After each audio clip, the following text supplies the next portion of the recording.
and that's got a 30-year warranty instead of a 10-year It's the warranty. low ceiling. And it's wet rated, you can hit it with a hose, this is damp rated, you can't hit it with a hose.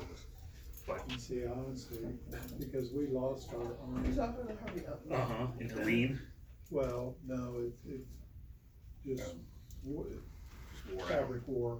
Okay. And we had, we had a roof replaced, well, they put up the Honey, new didn't I awning, just say don't spin and it? then we had to have the roof replaced, so they had to take down the awning. I don't see why not.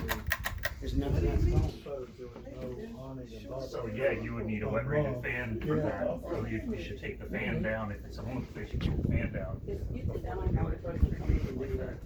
It's got a rate on it, a damp rated fan's not being rated on. Mine happened to the one, yeah.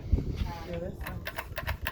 I feel Had like, one, I like this one a and I lot. said, well, we got our money's worth. He's on a 5, 7 10 years or more. Let's go, My girl. wife gets, Let's go, Brandon. pressure washers to come to our screen porch every 10 years. They do the house every year, but they vary the roof